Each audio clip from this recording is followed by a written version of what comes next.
Welcome back to the channel.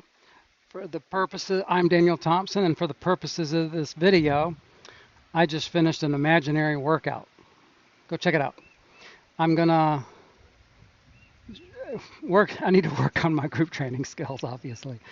So this is the afterthoughts and discussion about the concept and the practical application. You can see it gets difficult. Take some practice. Let's go over some things. We already know strength training will improve your life. We know that for that. There's no doubt. Um, Good strength training will improve it better. Bad strength training will make you have to do too much, unnecessary time, too much. It just Good strength training will make your life better. Imagine if your daily activities were a little more effective, efficient, and safer. Would that make your life better? I think it would. Let me put this where I'm not looking over here all the time. This way. Would it make your life safer? One of my a good example, and I've talked to a few other people this. Um, in the movie Born Identity, Jason Bourne is, waking up from not knowing who he is, and he's on the ship, and he's doing pull-ups. Jason Bourne is doing pull-ups on the ship, not because he's on an unsteady surface and wants to practice instability. He's doing pull-ups on the ship because he's stuck on a ship, and he needs to strengthen his body, his muscle, his biceps, his lats, all the stuff that works on chin-ups. He's not going to waste his time doing junk. He's going to work, if he has to, he's going to work the jobs on the ship that need worked, and he's going to do some training to get his body strong again. That's what he did. The point of this program is to improve your daily life, and step by step. You start with mastering your own home. And a good example, when you hear me make the battleship analogy and the pit crew analogy, the battleship is your home, your apartment, your RV. That is your battleship. That's what you want to think of as your battleship. Pit crew, that's you. You want to make you as skilled and as efficient as possible at your own daily life, at all your little things you do. Not everything, within reason, of course. But these things that you practice and master and get more efficient, safer on, would that improve your life a little bit? I think so. In China, there is a thing on the above the chalkboard or whiteboard in all Chinese classrooms. Hao shu xi tian tian shang shang. It means study hard, improve every day.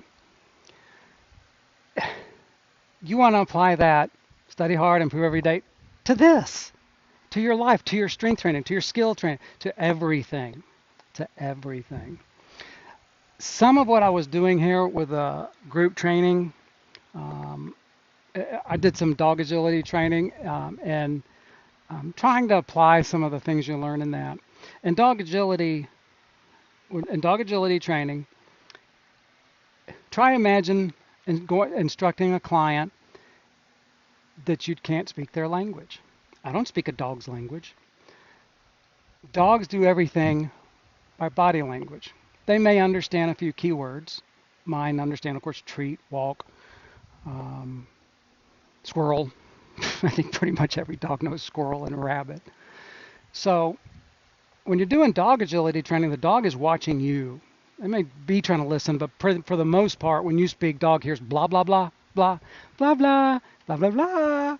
They don't hear words. They hear your tone. They hear your energy. So all of those things play an effect in the training. Same thing in personal training, group training, and teaching.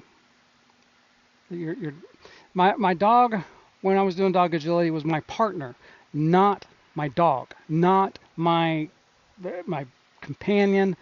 I did dog agility to help strengthen the bond between my dog and I, and it worked really good. We got good. if there's a mistake made on the course, the fault is mine. The dog wants to do everything I ask. She has to understand. If she doesn't understand, she can't do it. If she doesn't do what I want her to do, and I already know she wants to. She's desperate. Dogs desperately want to please you.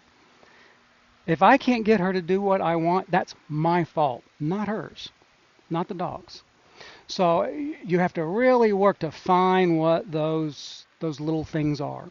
The little, for instance, um, uh, we would do, and you can see I have some. If anybody wants, there's a couple of videos of me doing this on YouTube from long ago.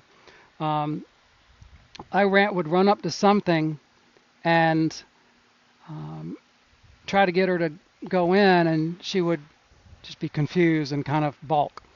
And I finally realized it was where my toes were pointing. My toes, feet, needed to point to the thing I wanted her to go to. When I figured that out, boom, boom, boom, boom, she was confused. It's me talking to her in her language as best I can. So those kind of things play an important point. Your body language, and it takes some time to practice that. Your body language with your clients will, uh, it's less important, but those things help. I do suggest if you have a dog, do dog agility, just to get some of those skills. It's pretty good. Okay, where do we go? Group training is the easiest way to get started on this kind of thing. I would say very intense, specific one-on-one training for the strength part first, to get a solid foundation of your skills, doing the weights, just get a good solid foundation. Like I said, when they're doing strength, I usually don't need to say a damn word, and in the strength part, I'm better off not. Uh, Small corrections, just like a dog. When a mother dog corrects her dog, she does it immediate, quickly. Ah!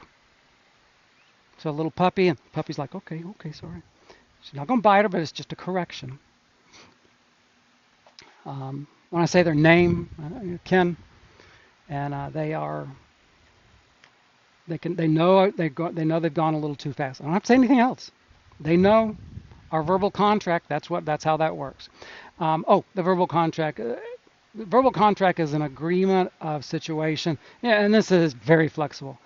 Because it's verbal, it can be broken at any time by anybody, and you can play with those rules. I use that. It's not necessary.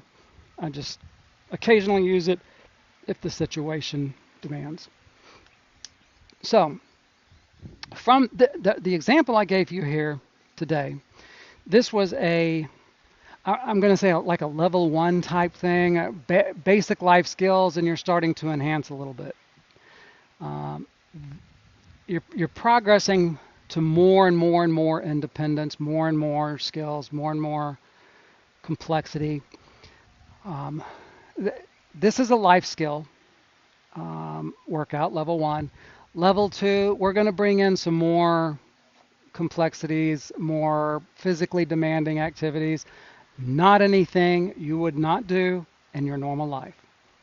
I'm not going to be doing no silly drills. No silly drills. There are higher stages, and I've got ideas. They're just ideas at the moment. They're not solid. So what do you think? Go back through exercise versus recreation. Go through the music and dance book and confirm. Check it off. Point out where it's wrong.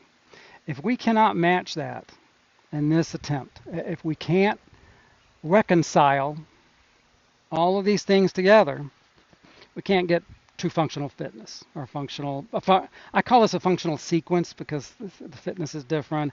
It's a sequence. And the strategy of the sequence is what imparts the exercise effect. So pick it apart. Pick it apart. This bullshit just flat out, okay, bullshit. All right, BS. I got it.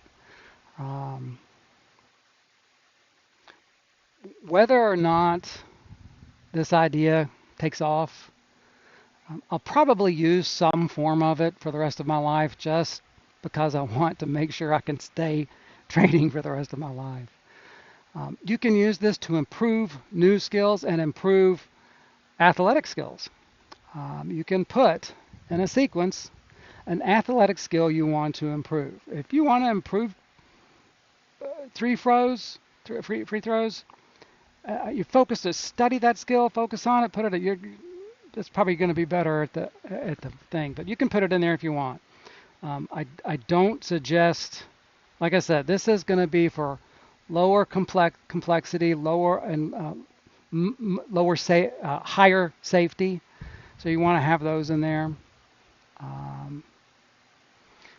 The strength, basic, solid foundational strength training. Put the skills of your daily life in a sequence. You can keep your citrus zone thing going if you want. And there's multiple ways to do the after part. I hope it was a little fun. I didn't get to everything I wanted to. Obviously, the post hole digger, I just completely failed the group on that one. Oh man. Okay. Anyway, yeah, doing an imaginary one is a little difficult. If anybody has any questions or you would like for me to try this again, or if anybody would like to participate in a true simulation, when I get back after I'm healed, I'll be glad to try. It would be interesting. I do want to see it. I do want to put it into practice and see how it works. I've already told Ken if he doesn't like this thing, I'll take it off the internet. No problem. And same with anybody. If you don't like your name or your business or your stuff being out here associated with me, contact me. I will remove it. No questions asked. Not a problem. I really appreciate sticking with me through this. I know some people are just so against functional training that they have a wall about what functional training is, could be, should be. So it's hard for them to hear when they hear the word functional training, functional training. Most of the time it's kind of like Coke, Kleenex, Xerox, functional training. Okay. Thanks for listening. Thanks for watching. This is the only video that, okay, you don't really need to watch. Okay, never mind. Thanks. Bye.